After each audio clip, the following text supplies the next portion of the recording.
Okay, so I bought a set of the hood vents, Fender vents for the Viper. The car has basically had a slight push and for a while, and I wanted to try to eliminate that as much as possible. I tried this small APR carbon fiber thing, and I originally had just a piece of plywood with the other versions of it. I just tucked it up under there and made it about 4 inches out, and it was pretty good. This right here should help it a little bit more, and I always kind of like the look of the hood vents, but I was always kind of leery about cutting this carbon fiber hood and so on and so on and so on. I called a friend of mine who had an ACR Extreme, and he gave me some basic measurements, so I wanted to kind of walk you through it if you wanted to do this on your own. It is quite a bit of work. It's very tedious, but it's possible to do.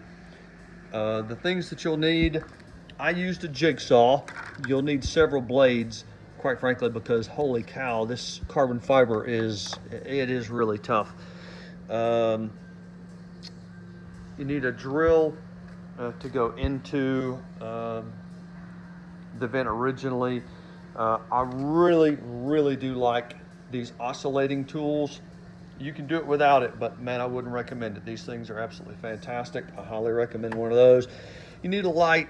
You need some tape. You know, and here's one that I found out.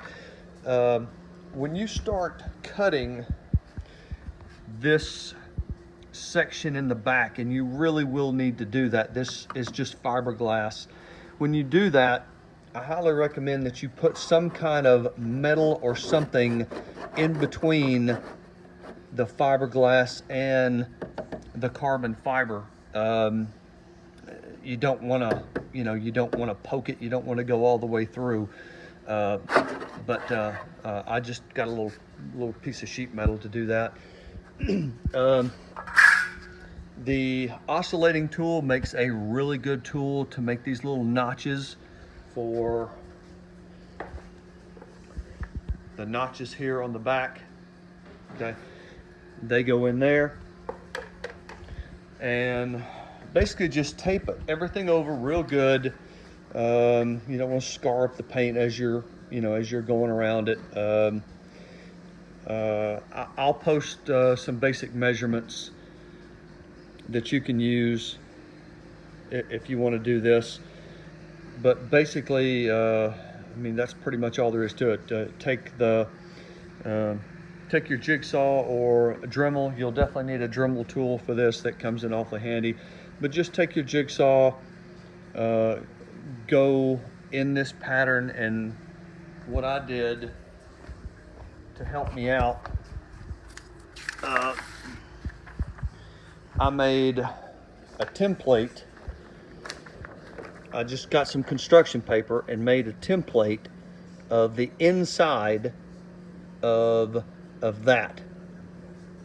And then I laid the template over the hood. Got some basic measurements of where I wanted to start, and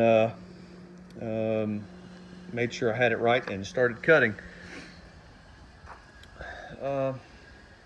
Like I said, it's a lot of detail. Quite frankly, I've spent basically a day on this. I was really careful with it.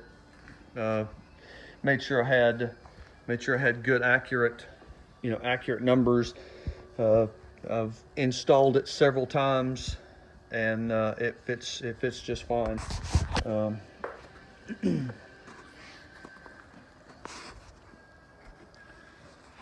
But these right here go into the slots, just like that. There we go. And you can just kind of move it a little bit here and there to get it exactly where you want it. And all I'm going to do, I think the stock one has some type of bolts or something in these two spots here, but all I'm going to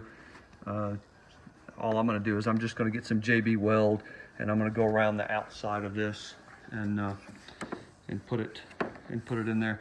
But it fits pretty well. It's got very little room around it. It fits well, and that should be pretty secure once I JB it in place.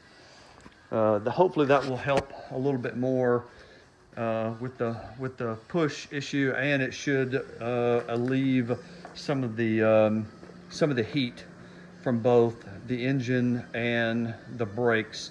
I'm still trying to figure out if I want to take this little thing off to let some of the heat from the engine come out this way. I know it does through these vents, but it might also come through here. I don't know if I'm going to do that yet. Another thing I thought about doing, this is the part that I cut out. Another thing I thought about doing is fashioning some way when I drive it on the street, just put it like that to keep some of the rocks and things of that nature from coming out there. I don't know that I necessarily need it, but it might. Another thing I'm going to do is I've got this clear plastic sheeting. I'm going to put a little bit of it. I put it on the front end to kind of protect it a little bit. I'm going to put some here, a little bit here, a little bit here, and a little bit there, in case rocks and stuff do come up on there. But that's basically the first one done, and I'll start on the passenger side later today. Hope that helps. And like I said, once all this is done, I'll post some basic measurement numbers if you want to do this yourself. Have a good day.